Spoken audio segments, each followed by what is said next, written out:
సర్వాధికారియు నిరంతర స్తోత్రార్హుడు యేసుక్రీస్తు ప్రభు వారి ప్రశస్త నామంలో ఉదయకాలపు వర్తమానాల కొరకు ఎదురు చూస్తున్న మీ అందరికీ ఎమాన్యుయల్ మినిస్ట్రీస్ తరపున మా శుభాభివందనాలు తెలియచేస్తూ ఉన్నాను. క్రీస్తునందు మాకు అత్యంత ప్రియమైన దైవ జనాంగమా, ఎలా ఉన్నారు? ఈరోజు అరుణోదయపు దినాన్ని లేచి ప్రార్థించుకున్నారా? తమ్ముడు చెల్లి, మిమ్మల్ని కనీసం 2-3 అధ్యాయాలైన దేవుని వాక్యాన్ని చదువుకున్నారా? ఒకవేళ ఇంకా వాక్యం చదువుకోకపోతే, ప్రార్థించుకోకపోతే, ఈ వర్తమానం విన్న తర్వాత అయినా కొద్దిసేపు అయినా ప్రభు సన్నిధిలో గడపండి. దేవుని సన్నిధిలో గడపకుండా గడప దాటి బయటికి వెళ్ళొద్దని మీ కుటుంబ సభ్యునిగా ప్రేమతో మీ అందరికీ మనవి చేస్తూ ఉన్నాను. మరో ప్రాముఖ్యమైన విషయం, మీ అందరి ప్రార్థనల ద్వారా మన Emmanuel ministries YouTube channel subscribers నిన్నటికి దేవుని మహా గొప్ప కృపను బట్టి మీ అందరి ప్రార్థనల ద్వారా 5 లక్షల మందిని దాటడానికి ప్రభు కృప చూపించారు. సహకరించిన మీ అందరికీ, ప్రార్థించిన మీ అందరికీ, వందలాది కుటుంబాలకు షేర్ చేస్తూ సబ్స్క్రైబ్ చేయించినటువంటి మీ అందరికీ మా చేతులు జోడించి వినయ మనసుతో మీ ఒక్కొక్కరికి మా నిండు కృతజ్ఞతలు తెలియచేస్తున్నాను. మీరు వాక్యం విని ఆ వాక్యం మీ హృదయంలో ఉంచుకోవటం మాత్రమే కాదు, ఫోన్లో అనేకులకు మీరు షేర్ చేయటాన్ని బట్టే, వాట్సాప్ స్టేటస్లో పోస్ట్ చేయటాన్ని బట్టే, వాట్సాప్ ద్వారా అనేకులకు మీరు షేర్ చేయటాన్ని బట్టే ఇన్ని లక్షల మందిని చేరుకోవటానికి కృప చూపించారు. ప్రార్థించండి. త్వరలో మీ అందరి ప్రార్థనల ద్వారా, ప్రత్యేకంగా మీ అందరి సహకారం ద్వారా దేవుని అత్యంత కృపను బట్టి త్వరలో 10 లక్షలు దాటడానికి దేవుడు అద్భుత ద్వారాలు తెరుచును గాక. ఆమేన్. మంచిది. ఈ స్థలంలో ఉన్న మా తోటి దైవ సేవకులందరూ మీకు ఒకసారి వందనాలు చెప్తారు. Thank you. మంచిది. ఈరోజు శనివారం కదా, ఉదయం 10 గంటలకి నెహెమ్యా గ్రంథం మీద అద్భుతమైన వర్తమానం పరిశుద్ధాత్మ దేవుడు నా ద్వారా మీ అందరికి అందించబోతున్నారు. ఉదయం 10 గంటలకు ఉపవాస ప్రార్థనలో కుటుంబాలుగా జూమ్లో, యూట్యూబ్ లైవ్లో పాల్గొనగలరని ప్రేమతో మీ అందరికీ మనవి చేస్తూ ఉన్నాను. అలాగే రేపు ఆదివారం కదా, ఇమాన్యుయల్ సెంట్రల్ మందిరంలో 4 ఆరాధనలు జరుగుతాయి. ఉదయం 5:45కి 8:30కి సెకండ్ సర్వీస్, 11 గంటల 15 నిమిషాలకు థర్డ్ సర్వీస్, ఫోర్త్ సర్వీస్ సాయంత్రం 7 గంటలకి. అలాగే మన బ్రాంచ్ మందిరాలు ఉన్నాయి. ఆయా స్థలాల్లో మీకు సమీపాన ఉన్న మందిరాలకు వెళ్ళి దేవుని వాక్యం విని బలపడగలరని ప్రేమతో మీ అందరికీ మనవి చేస్తూ, ఈ దినం ఓ ప్రత్యేకమైనటువంటి అంశం మీద వర్తమానం పంచుకోవాలని పరిశుద్ధాత్మ దేవుడు నా హృదయాన్ని పురికొల్పారు. రమేష్ పాస్టర్ గారు, చాలా మంది ఆయా సందర్భాల్లో ఒక మాట అడుగుతారు. సువార్తరాజు గారు ఏమడుగుతారంటే, ప్రార్థన పట్ల ఒక విశ్వాసి ఆసక్తి కోల్పోవటానికి కారణం ఏంటి? కొంతమంది చెప్పే మాట ఇలా ఉంటుందన్న, ఒకప్పుడు రోజుకొచ్చి 4 గంటలు 5 గంటలు ప్రార్థన చేసేవాడిని, కానీ ఇప్పుడు ఆ ప్రార్థన జీవితం లేదయ్యా. ఒకప్పుడు మోకరిస్తే ఏమంటారు, ట్యాప్ ఓపెన్ చేస్తే బడబడ నీళ్లు గారినట్లుగా నా కళ్ళల్లో నుంచి కన్నీటి ప్రార్థన అలా వచ్చేది. 2 గంటలు 3 గంటలు అనర్గళంగా ప్రార్థన చేసుకుంటూ వెళ్ళిన విసుగుదల అనేది లేకుండా ఉండేది. కానీ ఈరోజు ఏమైపోయిందో, ఆ ప్రార్థన బలిపీఠం పడిపోయిందయ్యా, ఆ దైవాసక్తి కోల్పోయానయ్యా. ఒకప్పుడు 3 గంటలు ఏకదాటిగా ప్రార్థన చేసిన నేను రోజంతట్లో పట్టుమని ఒక 30 నిమిషాలు కూడా నేను ప్రార్థన చేయలేకపోతున్నా. నా ప్రార్థన బలిపీఠం పడిపోయిందయ్యా అని కొన్ని వేల మంది ప్రజలు ఈ విషయమై మెసేజ్ చేస్తూ ఉంటారు. తమ్ముడు, చెల్లి, ప్రియన్న, ప్రియక్క, ఒకసారి నా వైపు చూడు. నీ గుండెల్లో ఉన్న ప్రశ్న కూడా అదేనా? నా ప్రార్థన బలిపీఠం పడిపోయిందయ్యా. ఒకప్పుడున్నంత ప్రార్థనా జీవితం ఈరోజు లేదయ్యా.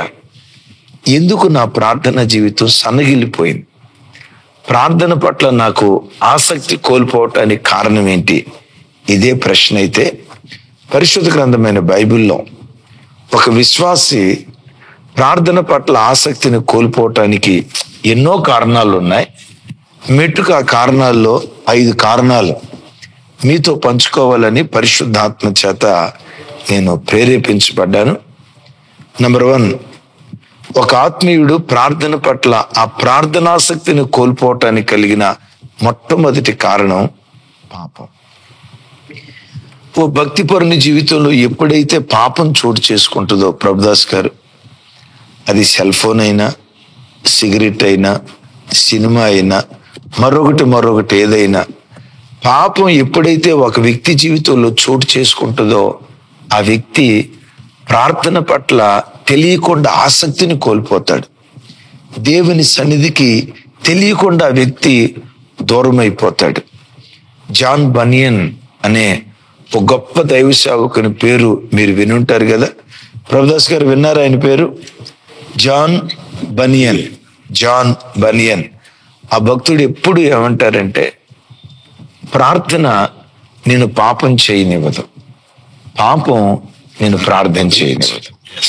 చూసారండి సంబంధం? ప్రార్థన నేను పాపం చేయనివ్వదు. ప్రార్థనా పరుడు పాపంలో పడిన దాఖలాలు 100% ఉండవు. ఎందుకు? పాపంలో పడిపోకుండా ప్రార్థనే కాపాడుతుంది కదా. అయితే విచిత్రం ఏంటంటే, ఒకవేళ ఏ విశ్వాసి జీవితంలో నిన్న పాపం చోటు చేసుకుంది అనుకోండి, పాపం చోటు చేసుకున్నవాడు ప్రార్థన చేయలేడు. అందుకనే కీర్తనలో ఒక మాట చూస్తాం కదా, భక్తిహీనులు నీ సన్నిధిలో నిలవలేరు అని. ఎరుగుదురా మాట? అవునో కాదో చెప్తాను. ఏదైనా తోటలో దేవుని అడుగుల సవడి వినటంతో ఆదాము పరిగెత్తుకుంటా వచ్చేవాడు. దేవా నా దగ్గరికి వచ్చావా, దేవా నా కుటుంబాన్ని పలకరించడానికి వచ్చావా అని పరుగున ఆదాము దేవుని దగ్గరికి పరిగెత్తుకుంటా వచ్చేవాడు. ఆ సన్నివేశం నాకు ఎట్లా గుర్తు వస్తుందంటే, సువార్తరాజు గారు, తండ్రి డ్యూటీ నుంచి సాయంత్రం ఇంటికి వస్తే అంత దూరాన స్కూటర్ సవడి వినటంతో, బైక్ సవడి వినటంతో పిల్లలు ఏం చేస్తారండి? మా డాడీ వస్తున్నాడు అని పిల్లలు పరిగెత్తుకుంటూ వచ్చినట్లుగా దేవుని అడుగుల సవడి వినిన తోడనే అవ్వ ఆదాములు పరిగెత్తుకుంటూ వచ్చేవాళ్ళు. ఎప్పుడు పరిగెత్తుకుంటూ వచ్చే అవ్వ ఆదాములు ఆ రోజు రాలా. ఆదామా నీవెక్కడా అని పిలిస్తే కనీసం ఆ మాట కూడా స్పందించకుండా చెట్టుల చాటును దాక్కున్నారు. దేవునికి అంత దగ్గరగా వచ్చిన ఆదాము, దేవుని ముఖాన్ని ముఖాముఖిగా చూసిన ఆదాము ఎందుకు ఆ దేవుని సన్నిధికి దూరం అయిపోయాడో తెలుసా? పాపం ఎప్పుడైతే చేశాడో, ఆజ్ఞను ఎప్పుడైతే అతిక్రమించాడో, ఆ ఆజ్ఞాతిక్రమం అనే పాపం దేవునికి, దేవుని సన్నిధికి, దేవుని ముఖానికి ఆదామును దూరం చేసింది. తమ్ముడు, నీ జీవితంలో కూడా ప్రార్థన పట్ల ఆసక్తి కోల్పోవటానికి కలిగిన మొదటి కారణం పాపం. ఏ పాపం నిన్ను నీ దేవునికి దూరం చేసింది? సెల్ ఫోనా, సినిమానా, సోషల్ వాట్సాప్పా, అశ్లీలమైన బూతు బొమ్మల? దేవునికి ఆయాస్కరమైన ఏ పాపం నిన్ను నీ దేవునికి దూరం చేసిందో ఈ ఉదయం పరిశుద్ధాత్మ దేవుడు నీతో మాట్లాడుతున్నాడు. అలాగని నేను పాపం చేశాను అందుకని దూరం అయిపోయాను అని దూరంగా నేను ఉంటావా? లేదు. ఈరోజు ఈ వాక్యం వింటుండగా నీ పాపం విషయమే నువ్వు పశ్చాత్తాపడితే ధైర్యంగా కృపాసనం దగ్గరికి రా. నువ్వు పాపం చేసేవి నిజమే, దేవునికి ఆయాస్కరంగా బ్రతికేవి నిజమే. దోషిని ఎంతకాలం నువ్వు దూరంగా బ్రతుకుతావు? నువ్వు పాపివన్న సంగతి దేవునికి తెలిసే కదా తన ప్రశస్తమైన రక్తాన్ని చిందించింది. నువ్వు పశ్చాత్తాపడితే కడిగి మరలా తన సన్నిధికి నిన్ను చేర్చుకోవాలని దేవుడు ఆశపడుతూ ఉన్నాడు. ధైర్యంగా ఈ ఉదయం నీ పాపాన్ని ఒప్పుకొని కృపాసనాన్ని ధైర్యంగా నువ్వు సమీపిస్తే విశ్వసించు, ఈ ఉదయమే దేవుడు తన హస్తాన్ని చాపి పాపపు ఊబిలో నుంచి నిన్ను లేవనెత్తి జగటగల దొంగ ఊబిలో నుండి పైకెత్తి ఉన్నత స్థలములు దేవుడు నిన్ను నిలవబెట్టునుగాక. పాపం చేశాను నేను ఎంతకాలం దూరంగా ఉంటావు? రా ఈ ఉదయం. దేవునికి దూరం అయిపోయానని బాధపడుతూ ఎంతకాలం దూరంగా ఉంటావు?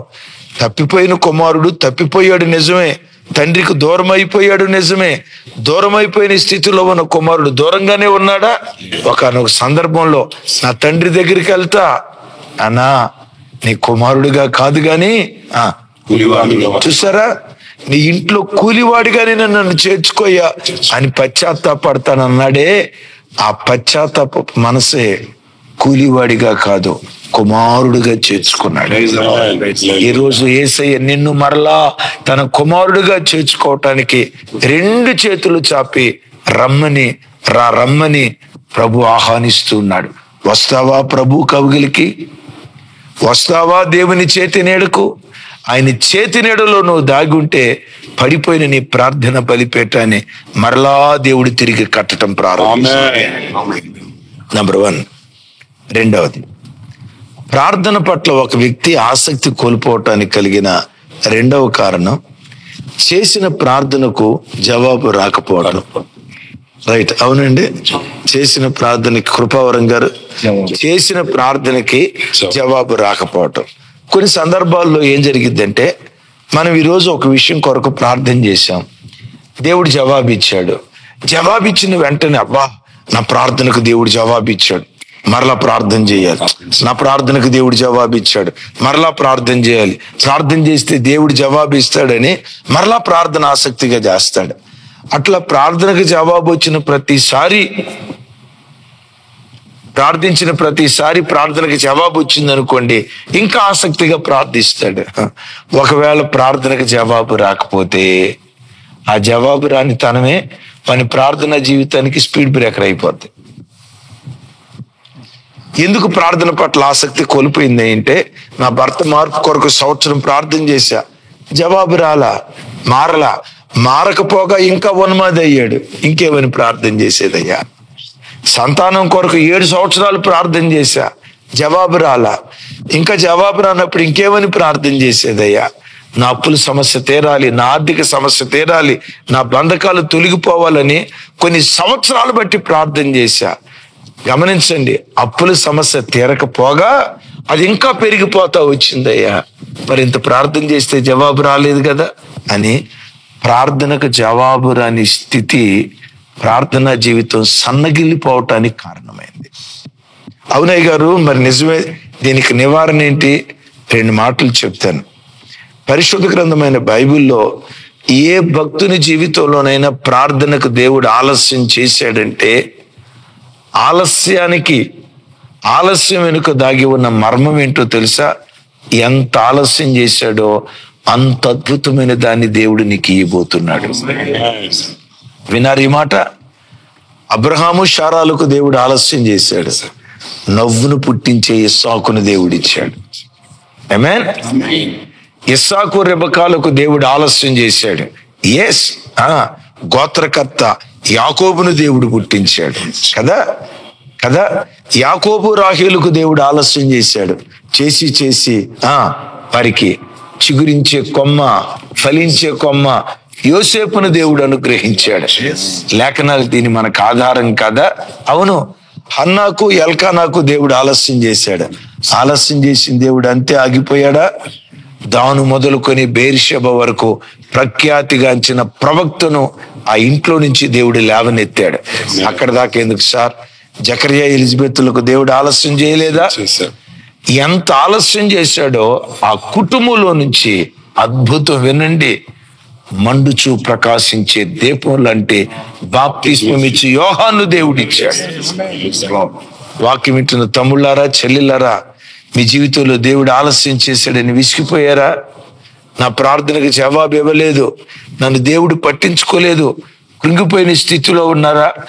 ఎంత ఆలస్యం చేశాడో అంత అద్భుతమైన ఈవిని నీ ఒడిలో దేవుడు వేయును గాక. రెండవది, కొన్ని సందర్భాల్లో ఎంత ప్రార్థన చేసిన దేవుడు జవాబు ఇవ్వకపోవటానికి, జవాబు ఇవ్వలేదంటే కొన్నిసార్లు దేవుని చిత్తం కాదేమో. అది అద్భుతం. తన కొడుకును బ్రతికించమని 7 రోజులు ఉపవాసం ఉండి ప్రార్థన చేశాడు. ఎవరండి? దావీదు. ఆ 7 రోజుల ప్రార్థన తర్వాత కొడుకు బ్రతికాడా, చనిపోయాడా? చనిపోతే ఎందుకు నా కొడుకును చంపావు అని అనలేదు దావీదు. బైబిల్ ఏమని రాసిందో తెలుసా? అంతటా దావీదు లేచి స్నానము చేసి తైలము రాసుకొని వేరు బట్టలు వేసుకొని యెహోవా మందిరానికి వెళ్ళి మొక్కి దేవుని ఆరాధించాడు. ఎప్పుడు మందిరానికి వెళ్ళాడండి? ఎప్పుడు మందిరానికి వెళ్ళాడన్నా? రమేష్ అన్న ఎప్పుడు మందిరానికి వెళ్ళాడు? ఎప్పుడు వెళ్ళి దేవుని స్తుతించాడు? ఎప్పుడు వెళ్ళి దేవుని బలిపీఠం కట్టాడు? వాస్తవంగా కొడుకు చనిపోయిన దాన్ని బట్టి ఇక బలిపీఠం లేదు, కిలిపీఠం లేదు. దేవుడు లేడు, గీవుడు కూడా లేడా? దేవుడు లేడు, గీవుడు లేడు. నా ప్రార్థనకు దేవుడు జవాబినప్పుడు, నా కొడుకును బ్రతికించమని దేవుడిని అడిగినప్పుడు కొడుకును బ్రతికించినప్పుడు దేవుడు ఎందుకు నాకు అని అనలా. ఏం చేశాడో తెలుసా? దేవుని చిత్తానికి తల వంచాడు. కొన్నిసార్లు నువ్వు అడిగింది దేవుడు అయినప్పుడు, ప్రభా ఆశపడ్డా, నువ్వు ఆశపడటం తప్పు కాదు, నువ్వు కోరుకోవటం తప్పు కాదు. అయితే ప్రభా నా చిత్తం నెరవేరటం కంటే నీ చిత్తమే సిద్ధించునుగాక అని ఆయన చిత్తానికి ఒప్పుకో. వాక్యం ఏమంటుందో తెలుసా? లోకము దాని ఆశలు గతించిపోతాయి గాని దేవుని చిత్తమును జరిగించువాడు నిరంతరము నిలుస్తాడు. మూడవది, ఒక వ్యక్తి ప్రార్థన పట్ల ఆసక్తి కోల్పోవటానికి కారణం ఏంటంటే ప్రార్థనా పరులతో సహవాసం లేక. విన్నారు ఈ మాట? బైబిల్ 2 మాటలు సామెతల గ్రంథంలో రాసి ఉంటాయి. జ్ఞానుల సహవాసం చేయువాడు జ్ఞానవంతుడిగా మార్చబడతాడు. ఎవరితో? జ్ఞానుల సహవాసం చేయువాడు జ్ఞానవంతుడిగా మార్చబడతాడు. అనుకోండి ఒక మాట, ఈయన జ్ఞాని, నేను జ్ఞానం లేనండి అనుకోండి. ఒక మాట, జ్ఞానం కలిగిన ఈయనతో నేను స్నేహం చేశాను అనుకోండి. ఈ సహవాసం చేయటం ద్వారా జ్ఞానం లేని నేను జ్ఞానవంతుడితో స్నేహం చేయటాన్ని బట్టి జ్ఞానం కలిగిన వాడిగా మారిపోతా. ఆమేన్. దీంతో పాటు ఇంకొక మాట కూడా రాసింది, ఇనుము చేత ఇనుము పదునగును అని రాసింది. ఈయన భక్తి కలిగినోడు, రైట్? నేను భక్తి కలిగినోడిని. విన్నారా? ఈయన భక్తి కలిగినాడు, నేను భక్తి కలిగినోడిని. ఈ ఇద్దరు భక్తి కలిగిన వాళ్ళు రాసుకోవటాన్ని బట్టి భక్తికి పదునెక్కుతుంది. రాయి రాసుకుంటే నిప్పు పడుతుంది, రాయి రాసుకుంటే నిప్పు పడుతుంది. సన్నాసి రాసుకుంటే. అందుకని సన్నాసి బ్యాచ్తో తిరగకూడదు మనం. విన్నారా? ఆ ప్రార్థన ఆత్మ లేని, కన్నీటి ఆత్మ లేని, సుఖాసక్తితో పరిగెత్తే, గమనించండి, నామకార్థులతో మనం సహవాసం చేయకూడదు. అది వినటానికి ఇబ్బందిగా ఉన్నా సామెత నిజమే. సన్నాసి రాసుకుంటే ఏం రాలేదు చెప్పండి కదా? వాళ్ళు ఒంటి మీద ఉండేది బూడిదేగా. అందుకంటే ఈ సన్నాసి బ్యాచ్ తో తిరగకూడదు. ఎవరితో తిరగాలి? ఇనుము లాంటి దేవుని చేతిలో ఆయుధాలుగా వాడబడతారే, గండ్రగొడ్డలి వంటి వారిగా మార్చబడతారే, ముండ్ల గరిటెలాగా వాడబడతారే, అలాంటి వ్యక్తులతో, ఇనుము లాంటి వ్యక్తులతో మనం సహవాసం చేస్తే ఇనుము చేత ఇనుము పదునైపోయినట్లుగా ప్రార్థనా పరుల సహవాసం మనల్ని మరిక్కు ప్రార్థనలోకి నడిపిస్తాడు. అందుకనే తిమోతితో అంటాడు, తిమోతి నీవు యవనేచ్ఛలను విసర్జించి నీతి భక్తి అని చెప్తూ అక్కడ ముగింపులో ఏమంటాడు తెలుసా? ప్రార్థనా పరులతో కలిసి నువ్వు పోరాడు అంటాడు. ఎవరిని కలుసుకోమంటాడు? అమలాపురం వాళ్ళతోనా? ఎవరితోనండి? మన కులస్తులతోనా? ఎవరితో? ఏలియా గారు ఏమంటే మన సిరిపురం వాళ్ళతోనా? ఎవరితో కలవమన్నాడు? కొట్లాడే వాళ్ళతోనా? గొడవ పడే వాళ్ళతోనా? జుట్లు పట్టుకునే వాళ్ళతోనా? సెటైర్లు వేసే వాళ్ళతోనా? ఎవరితో కలవమన్నాడు? ప్రార్థనా పరులతో నువ్వు కలువు అన్నాడు. సింపుల్. చూడండి, మన కంటితో చూసింది మనసును ప్రభావితం చేస్తుంది. కన్ను, చెవితో వినేవి, కంటితో చూసేవి మనసును ప్రభావితం చేస్తాయి. సడన్ గా ఒక భక్తి కలిగిన విశ్వాసులు ఇంటికి వెళ్ళారు. ఆ ఇంట్లో నుంచి ఏడుపు వినబడుతుంది. ఏంటా ఏడుపు వినపడుతుందని ఆ తలుపు దగ్గరికి వెళ్ళి అట్లా తలుపు నెడితే తలుపు అలా వారగా వేసి ఉంది. ఆ ఇంటి లోపట ఆ భార్యాభర్తలు ఇద్దరు ఒకరి చేతులు ఒకరు పట్టుకొని, రెండు చేతులు ఎత్తి ఏడుస్తా ప్రార్థన చేస్తున్నారు. అలాగే నిలవబడ్డారు. మీరు చూస్తున్నారు, బా ఎంత మంచి ప్రార్థనా పరులు అనుకున్నారు కదా. అర్ధగంట అయింది, ఏడుస్తూనే ఉన్నారు. 30 గంట అయింది, ఏడుస్తూనే ఉన్నారు. గంట అయింది, ఏడుస్తూనే ప్రార్థన చేస్తా ఉన్నారు. అలా ప్రార్థన చేస్తున్న భార్యాభర్తలను మీ కళ్ళతో చూసిన తర్వాత మీ మనసులో ఏ భావన పుట్టిద్దండి? మా భార్యాభర్తలు మేమెందుకు ప్రార్థన చేయకూడదు? అట్లా మా కుటుంబంలో ఇలాంటి ప్రార్థన ఉంటే ఎంత బాగుండో కదా.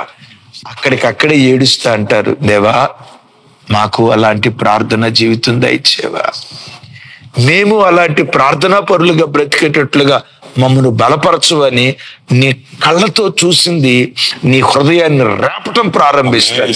నీ గుండె దేవుని కొరకు మండటం ప్రారంభిస్తాయి. ఇనుము చేత ఇనుము పదునవుతుంది. జ్ఞానవంతుల సహవాసం ఎదుటివాడిని జ్ఞానిగా మారుస్తుంది. భక్తిపరుల సహవాసం ఎదుటివాడిని భక్తిపరుడిగా చేస్తుంది. ప్రార్థనాపరుల సహవాసం ఎదుటివాడిని ప్రార్థనాపరులుగా మారుస్తుంది. ముసలమ్మ ముచ్చట్లాడే వాళ్ళ సహవాసం ప్రార్థనాపరుడిగా చేస్తుందా? నేను ముసలిదానిగా చేస్తుంది. అందుకని ఎప్పుడు మండే వ్యక్తులతో స్నేహం చేయి, నీవు మండటానికి ప్రభు కృప చూపిస్తాడు. రైట్. 4వది, దైవాసక్తి, ప్రార్థనాసక్తి కోల్పోవటానికి కారణం ఏంటి అంటే దేవునితో స్నేహం చేయాలన్న మనస్సు లేకపోవటం, లేక దైవాసక్తి లేకపోవటం. ప్రార్థన అంటే దేవునితో సహవాసం చేయటం. విన్నారా? ప్రార్థన అంటే దేవునితో సహవాసం చేయటం. దేవునితో స్నేహం చేయాలి అనే మనసుంటే తప్పకుండా ఎన్ని గంటలైనా దేవుని దగ్గర గడుపుతావు.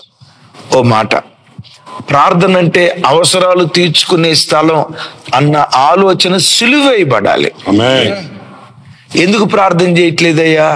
ప్రార్థన చేసిన దేవుడు ఇట్లేదు కాబట్టి ప్రార్థన చేయట్లా అంటే, ప్రార్థన అంటే అవసరాల కోసం వాడుకునే ఏటీఎం కార్డు లాగా ప్రజలు అనుకుంటున్నారు. కానీ దేవునితో స్నేహం చేయటం ప్రార్థన అన్న ప్రత్యక్షత లేదు. మా చిన్నతనంలో అత్తులూరు అనే ఒక ఊరిలో ఉన్నప్పుడు మా నాన్నగారు నెలకు సరిపడా సరుకులు ఒక లిస్టు మీద రాసేవాడు. ఉప్పు, పప్పు, కారం, నూనె, ఇదంతా ఒక కిరాణా షాప్కి వెళ్ళేసి సామాన్ తీసుకురామనేవాడు. ఆ సామాన్ తీసుకురావటానికి పోటీ పడేవాళ్ళం మేము పిల్లలం. నేను వెళ్తానంటే నేనని మా తమ్ముడు మేము పోటీ పడేవాళ్ళం. ఎందుకు పోటీ పడేవాళ్ళం చెప్పండి? డబ్బులు ఏమన్నా మిగులుతాయని. అమ్మో, ఆ రోజుల్లో అంత లేదు. ఏంటి, నాన్న మాటకి విధేయత చూపించాలనా? అంత విధేయత కూడా కాదు. ఎవరో చెప్తున్నారు దేనికోసం, అది మీరు సీట్ అనుకుంటా, అందుకని సీటేనా? అదిగో మా సీట్. అద్భుతం, మర్మం. ఎందుకు పరిగెత్తేవాళ్ళు తెలుసా? ఆ సీటు ఈ కిరాణా సామాన్ అంతా ఇచ్చిన తర్వాత చివరిలో కొబ్బరి ముక్క, బెల్లం మొక్క ఇచ్చేవాడు. ఖర్జూరం అక్కడెక్కడ ఉందండి? మా చిన్నతరంలో ఖర్జూరం ఎక్కడ? రైట్. మీ తూగు పాగు వాళ్ళంతా దుబాయ్ వెళ్ళి ఆ తర్వాత ఖర్జూరం వచ్చింది. రైట్. ఆ అద్భుతం. దేనికోసం పరిగెత్తేవాళ్ళు అంటే బెల్లం మొక్క, కొబ్బరి, దానికోసం పరిగెత్తేవాళ్ళు. విన్నారా? అంటే ప్రార్థన అంటే చాలా మంది ఏమనుకుంటారంటే, మనం ప్రార్థన చేస్తే ఆశీర్వదిస్తాడు దేవుడు. నో డౌట్, తప్పకుండా దేవుడు ఆశీర్వదిస్తాడు. అయితే సుమి, దేవుని దగ్గర ఏదో లోకపరంగా సంపాదించుకోవటానికి కాదు మనం దేవుని దగ్గరికి వెళ్ళాల్సింది, ప్రార్థన చేయాల్సింది. ప్రార్థన అంటే దేవునితో సహవాసం, దేవునితో స్నేహం.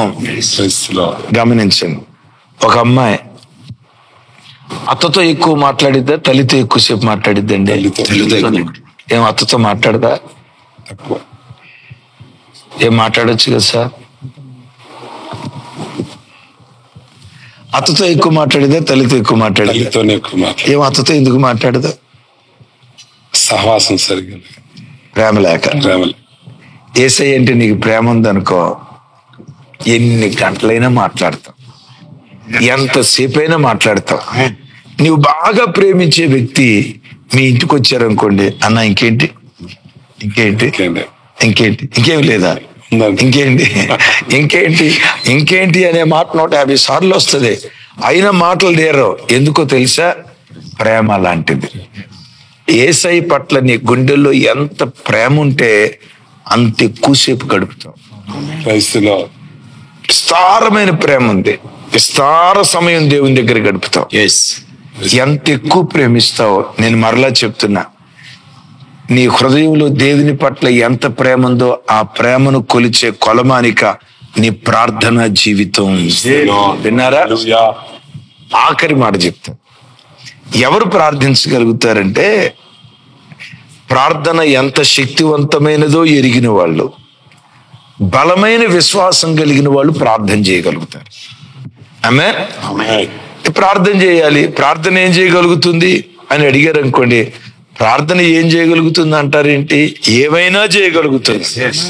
కథ మొత్తం మార్చగలుగుతుంది. విన్నారీ మాట? ప్రార్థన ఏం చేయగలుగుతుంది? ప్రార్థన ఏం చేయగలుగుతుంది? ఇంకా చెప్పండి. ఏ పరిస్థితి మార్చగలదు. ప్రార్థన ఏం చేయగలుగుతుంది? ఏమైనా చేయగలుగుతుంది. కథ మొత్తం మార్చగలుగుతుంది. ఒక మాట చెప్పంటారా? ప్రపంచాన్ని దేవుని హస్తం కదిలిస్తుంది. సూర్య చంద్ర నక్షత్రాదులను దేవుని హస్తం కదిలిస్తుంది. భూమిని అందలి సమస్తాన్ని దేవుని హస్తం కదిలిస్తుంది. ప్రపంచాన్ని ఏ దేవుని హస్తం కదిలిస్తుందో ప్రార్థన ఆ దేవుని హస్తాన్ని కదిలిస్తుంది. విన్నారా? ప్రార్థన ఆ దేవుని హస్తాన్ని కదిలిస్తుంది అన్నప్పుడు దేవునే కదిలించగలిగిన శక్తి ప్రార్థనలో ఉంది అన్న సంగతి నీకు తెలిస్తే ప్రార్థించకుండా ఎందుకుంటావు? చాలాసార్లు ప్రార్థన ఏం చేయగలుగుతుందో ఆ ప్రార్థన పట్ల మనకున్న విశ్వాసం లోపించడాన్ని బట్టే ప్రార్థించిన ఉసూరుమంట ప్రార్థించటం. ఏమండి, ఒక దర్శనం లేకుండా ప్రార్థించటం, ప్రార్థన చేసిన ఏదో అలవాటు ఆచార ప్రార్థనగా చేయటం, ఇలా ఉంటుంది. ప్రార్థన ఏం చేయగలుగుతుందో, ప్రార్థన పట్ల నీ గుండెల్లో నిరీక్షణ ఉంటే ఓ మాట చెప్తాను చూడండి. హెబ్రీయులకు రాసిన పత్రికలో అపోస్తలుడైన పౌలు వారు చెప్తారు. చూడండి ఆ మాట. రమేష్ గారు చదవండి. 3వ అధ్యాయం 6వ వచనం. హెబ్రీయులకు రాసిన పత్రిక 3వ అధ్యాయం 6వ వచనం. 3:6. అయితే క్రీస్తు కుమారుడయ్యుండి ఆయన ఇంటి మీద నమ్మకముగా ఉన్నాడు. ఓకే. ధైర్యమును నిరీక్షణ వలన ఉత్సాహమును తుదమట్టుకు స్థిరముగా చేపట్టిన ఎడల మనమే ఆయన ఇల్లు. ఇక్కడ ఆగుదాం. నిరీక్షణ వలనైన ఉత్సాహమును తుదమట్టుకు స్థిరముగా చేపట్టిన ఎడల మనమే ఆయన ఇల్లు. చివరి మాట నాతో కలిసి చెప్పండి ఇంకొకసారి. నిరీక్షణ వలనైన ఉత్సాహం. అంటే నిరీక్షణ ఒక వ్యక్తి గుండెల్లో ఏం పుట్టిస్తుంది?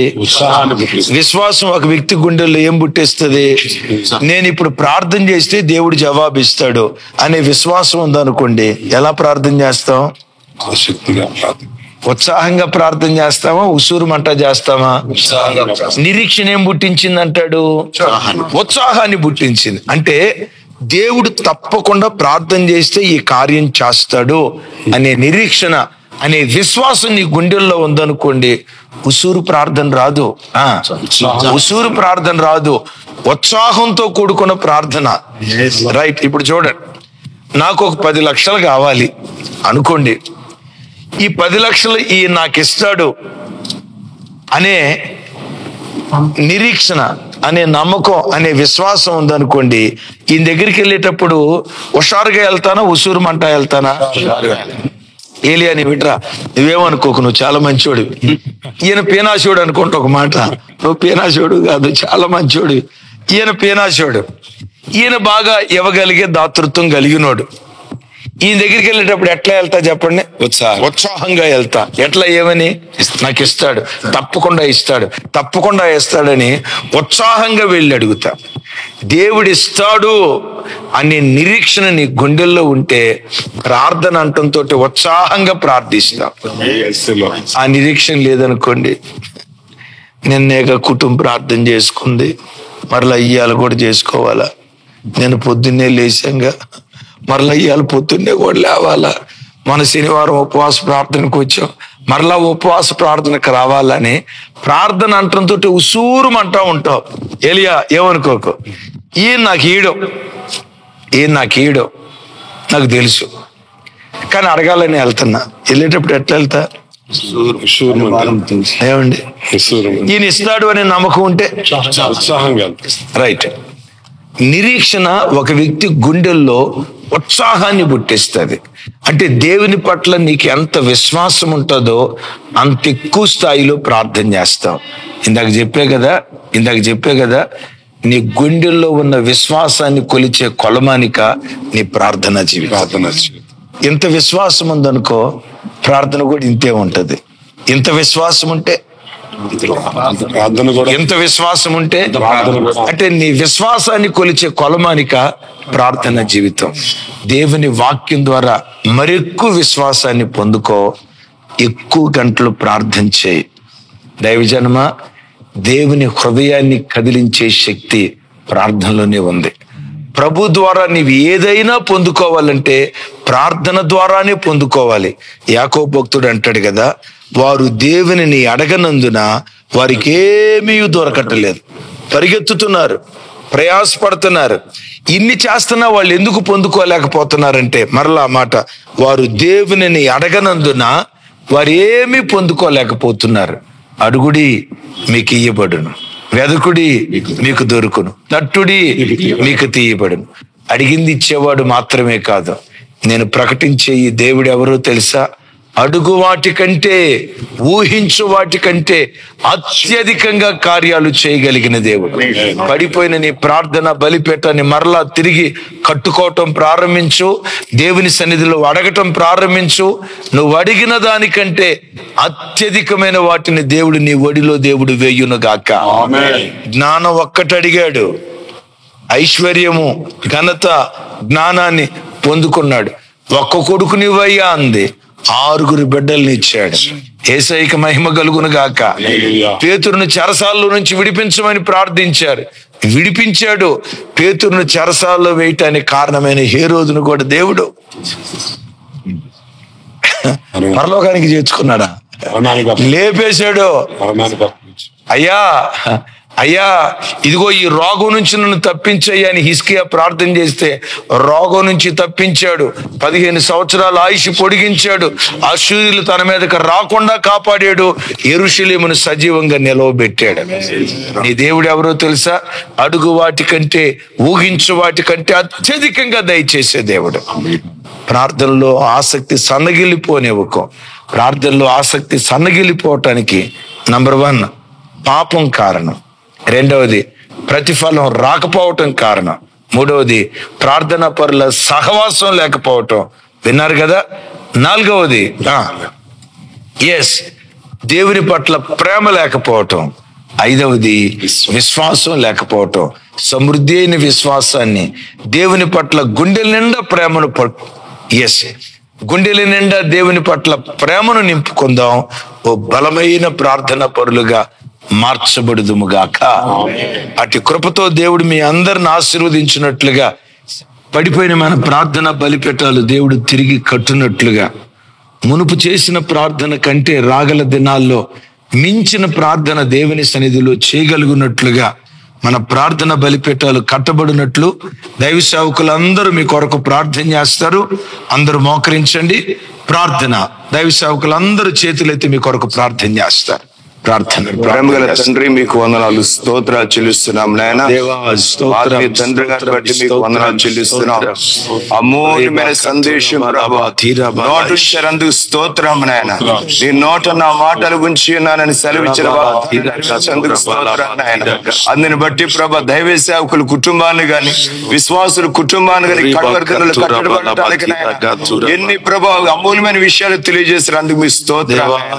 ప్రార్థన చేయబడక కారణం ప్రభ పాపమని నాయన ప్రార్థన చేయటానికి ప్రభు చేయలేకపోవడం కారణం ప్రభు విసుగుదలని ప్రభు, ప్రేమ లేకపోవటానికి, పరిశుద్ధులతో సహవాసం, ప్రార్థన సహవాసం లేక ప్రభు ఇమ్మాన్యుయల్ మినిస్ట్రేషన్ సహవాసం ఇచ్చారు కాబట్టి నాయన, ప్రార్థన పనులుగా చేశారు కాబట్టి అది మేము నేర్చుకుని ప్రభు లోకానికి కూడా ప్రభు ఈ రోజు నేర్పించినందుకు స్తోత్రాలు ప్రభు. లైవ్ లో చూసిన ప్రతి ఒక్కరికి నాయన, భార్య భర్తలు గాని ప్రభు తండ్రి, విశ్వాసులు గాని, కుటుంబాల పరంగా తండ్రి నాయన మీరు కృప చూపి నాయన ఈ రోజు నుండి ప్రార్థనకు ఆటంకం అభ్యంతరం తొలగించుకుని బలమైన ప్రార్థన పనులుగా చేయటానికి బలమైన యోధులుగా తండ్రి ఆ ప్రార్థనలో పరిశుద్ధాత్మతో నింపడి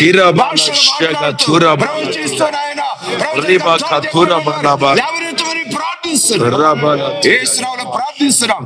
అలాంటి అమూల్యమైన మాటలు ఆత్మీయ తండ్రి గారి ద్వారాగా, కన్యుడి ప్రార్థన పర్యాలు మా తల్లి గారి ద్వారాగా మాకు నేర్పించినందుకే స్తోత్రాలు చెల్లిస్తూ నాయన, భారతదేశమే కాదు అమెరికా నుండి ఆస్ట్రేలియా వరకు నాయన లైవ్ చూసిన కుటుంబాల్లో ఈ బలమైన ప్రార్థన ప్రభ చేయడం కృప చూపని యేసు నామములో అడుగుతున్నాం తండ్రి, ఆమేన్.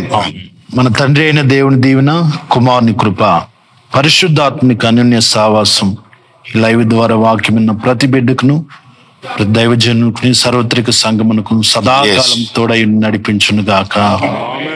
ఆమేన్, ఆమేన్, ఆమేన్. Thank you. మీ అందరికీ మా శుభాభివందనాలు తెలియజేస్తూ ఉన్నాను. దేవుని కృప, మీ అందరి ప్రార్థన. మరోసారి మీ అందరికీ కృతజ్ఞతలు. ఇమ్మాన్యుయల్ మినిస్ట్రీస్ యూట్యూబ్ ఛానల్ 5 లక్షల మందిని దాటటానికి ప్రభు కృప చూపించారు. సహకరించిన, ప్రార్థించిన మీ అందరికీ మా చేతులు జోడించి వినయ మనసుతో మీకు కృతజ్ఞతలు తెలియచేస్తున్నాను. మిమ్మును, మీ కుటుంబాలను దేవుడు ఆశీర్వదించి వర్ధల చేయునుగాక. ఆమేన్. Thank you.